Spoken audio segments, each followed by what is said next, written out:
way kala cusub saaxiibayaal inoo bariyay warkii wacaalka waxa soo kordhay ayaa halkan u fadhiya inaan idin soo gudbiyo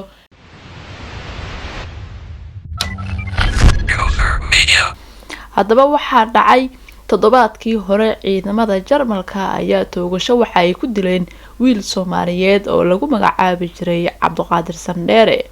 oo 39 sano jir ahaa kula noolaa magaalada Garoosgirow ee dalka Jarmalka kadib markii uu tooray ku dhaawacay xaaskiisii iyo hooyadiisa iyo laba qofood oo meesha ka agdhaweyd dhacdadaasi ayaa noqotay mid ay la fajacaan dhammaan bulshada ku nool gudaha dalka Jarmalka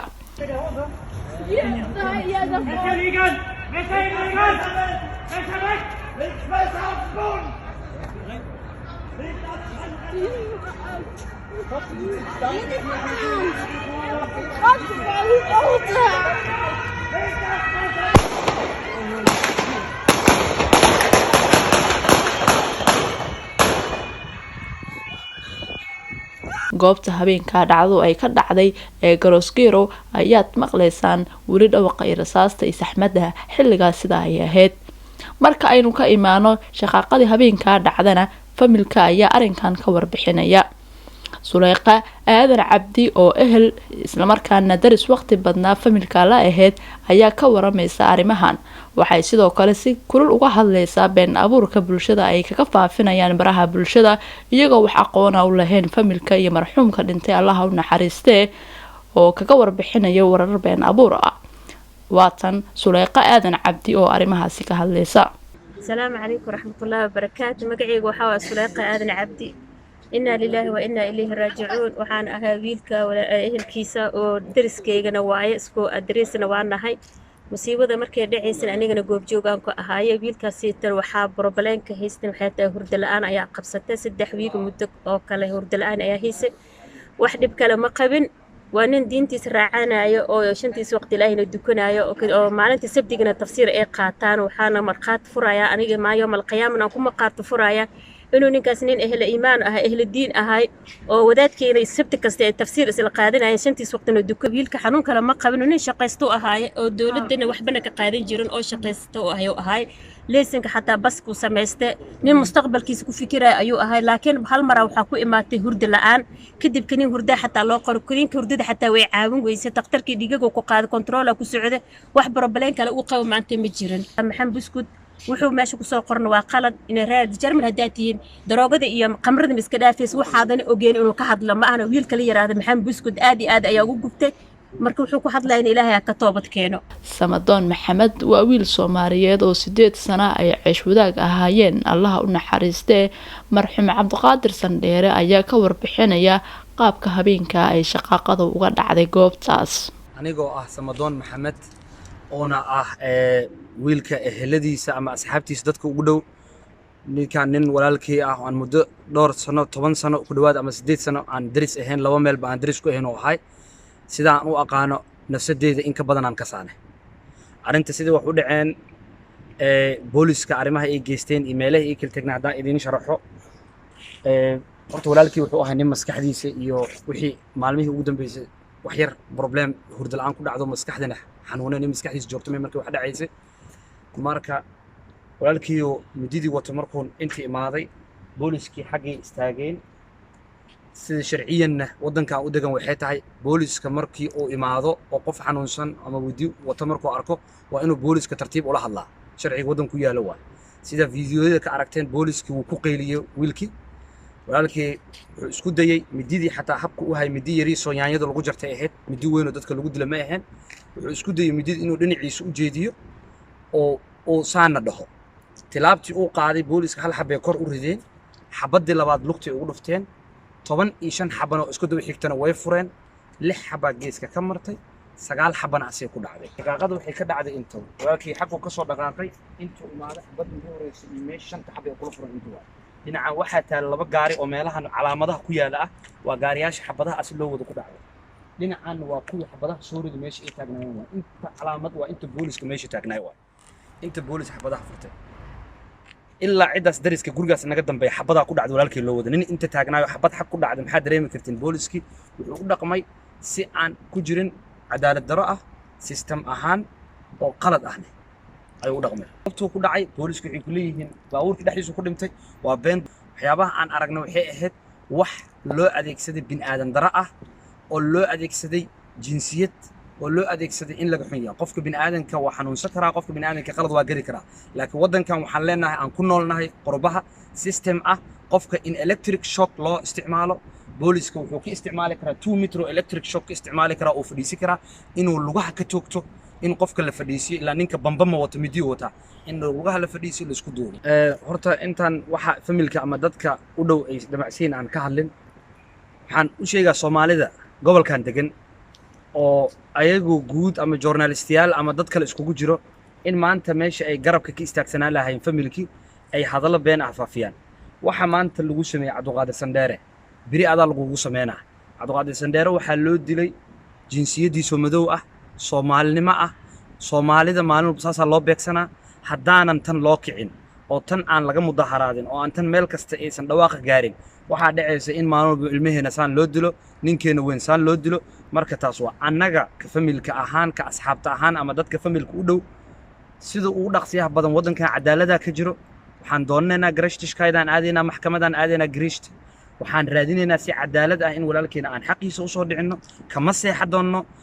dad kasta oo nagu taageeri karo oo ama cadeen haayo ama wax haayo ama qof walba nagu taageeri karo si aan maxkamadda ula aadno booliskana waxaan ku furnay dacwadaasaan la tabeegsanaynaa kamana hareen arrintan xaawo ayaa uga tacsiyeynaysa dhammaan ehelka iyo qaraabada kuwa ku sugan gudaha dalkan Jarmalka iyo kuwa ka maqan intaba iyadoo sidoo kale sheegtay in banaanbax weyn ay u qaban doonaan marxuumkan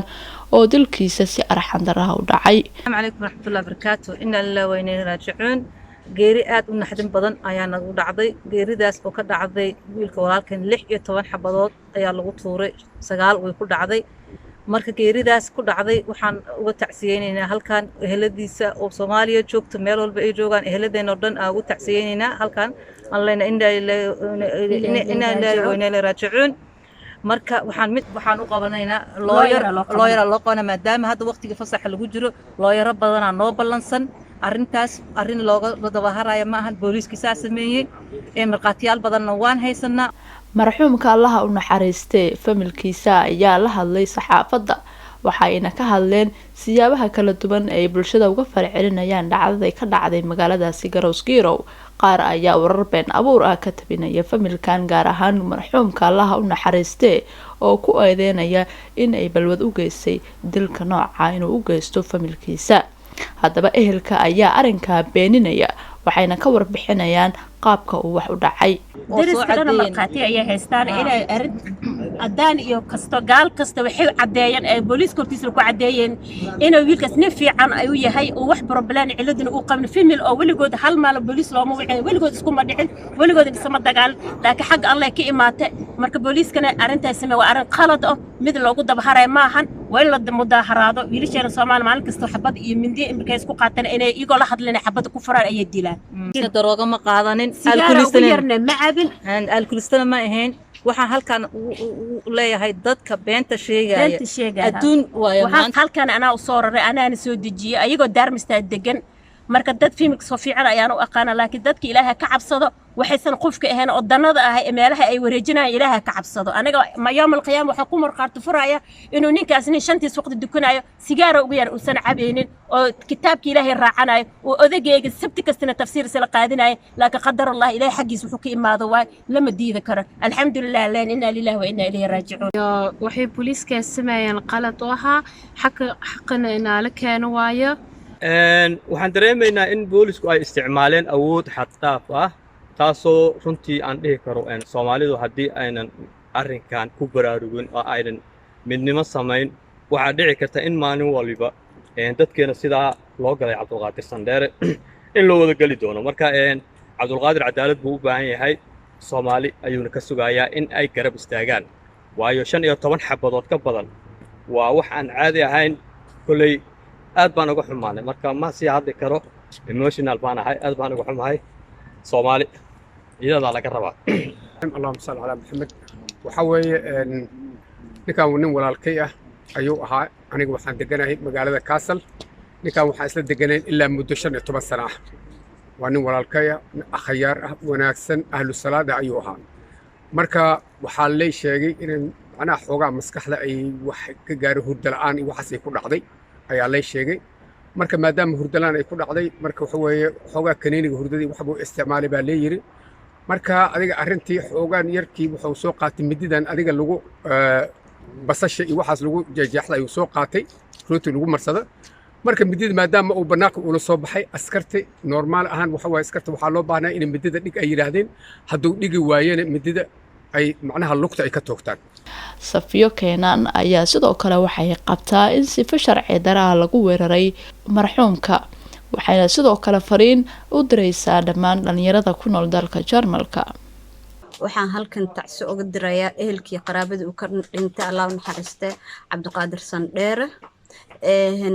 ayadoo aan sifa sharci ah loo marin aan ninkaas loo dilay waxaan leeyahay Ilaahu naxariisto dhaca waxaan u arkaa inuu yahay dil qalad ah oo aan Jarmalka sharci ka ahayn in qof la dilo sababtoo ah ninkaaneet waxa loo dilay raasisnimo way 9 xabadooda lagu dhuftay sharciga Jarmalkana ma dhigaayo waxaan leeyahay waa inaan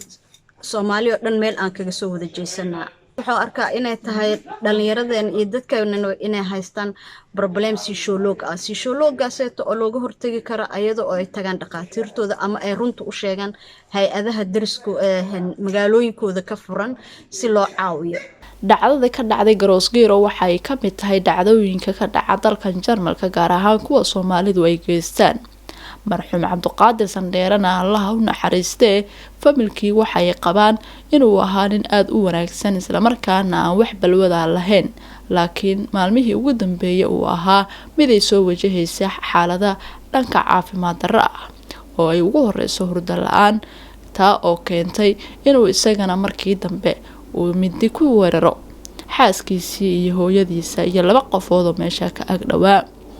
marxuumkana familkiisa ayaa arinta waxay cambaareeyeen qaabka ay uga falcelinayaan ciidamada Jarmalka marka ay goobta yimaadeen kuwa oo tilmaamaya in booliska ay xabad xad dhaaf ah ku furan isaga si ay markaa u dilaan inkastoo waqtigii uu halkaa ku ekaa Allah u naxariistee marxuumka Kawthar Cabdiraxmaan Cilmi Kawthar Media dalka Jarmalka nabadii warsan ku soo dhawaada page-ka Kawthar Media share garay hadaad ka hesho lana wadaag saaxiibada